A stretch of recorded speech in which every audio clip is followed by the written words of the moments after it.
Hello everyone. सो आज बात करते हैं प्राइमरी इनफर्टिलिटी के बारे में। प्राइमरी इनफर्टिलिटी का मतलब होता है कि आपके कभी प्रेगनेंसी हुई ही नहीं, ना मिसकैरेज हुआ, ना कोई बच्चा हुआ, कभी प्रेगनेंसी नहीं हुई।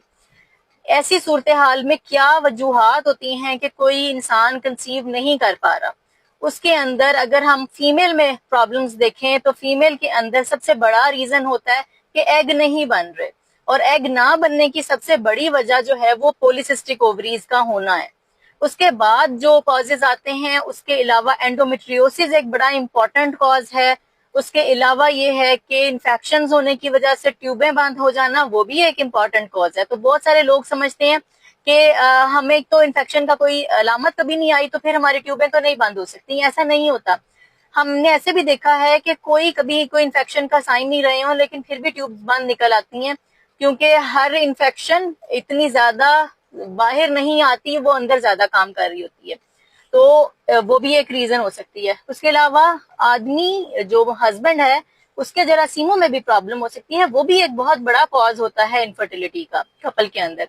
और फिर कुछ 20% ऐसे लोग होते हैं जिनमें कोई रीजन नहीं मिलती, उसको हम अनएक्सप्लेन्ड इनफर्टिलिटी कहते हैं, जिसमें मियाँ के टेस्ट सारे ठीक हैं, वाइफ के टेस्ट ठीक हैं, और उसका मतलब ये होता है, ये नहीं होता कि इनमें कोई मसला नहीं है।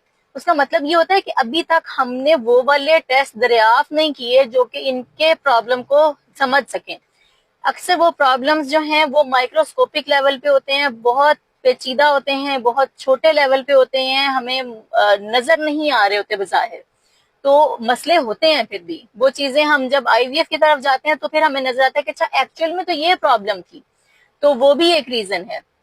ये मुख्तलिफ वजूहात होती हैं, और अब हम आगे दिनों में इनको एक एक करके डिस्कस करेंगे कि कैसे उसको ट्रीट करना चाहिए, और क्या चीजें हैं जिनसे आप नेचुरल कंसीव करने की अपनी ताकत को बेहतर कर सकते हैं, और कब आपको एक्चुअली डॉक्टर के पास जाना चाहिए और कब एडवांस ट्रीटमेंट की तरफ जाना चाहिए। क्योंकि हर बंदे को एक ही ट्रीटमेंट नहीं होती, हर बीमारी की डायग्नोसिस मुख्तलिफ होता है, उसकी ट्रीटमेंट मुख्तलिफ होती है। और ये जो है ना, कुछ लोग कहते हैं कि जी बस कोई जादू हो जाए, छोटा छोटा मतलब आपको मेन बताते हैं कि हम सब कुछ ठीक है लेकिन फिर भी कंसीव नहीं हो रहा, बस कोई ऐसी एक दवाई देते हैं जो कि सब कुछ ठीक हो जाए। ऐसे नहीं होता।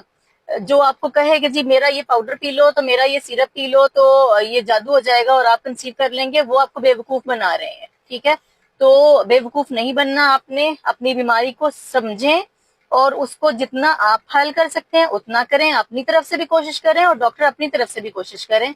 और अल्लाह ताला चाहे तो इंसान जिसको वो देना चाहे वो बिल्कुल दे सकता है। तो दुआ बहुत जरूरी है, दुआ करते रहें, पॉजिटिव माइंडसेट के साथ रहें। इन वजूहात के ऊपर कोई क्वेश्चन हो तो आप पूछ सकते हैं ताकि हम नेक्स्ट वीडियो में उसको डिस्कस करें। Thank you.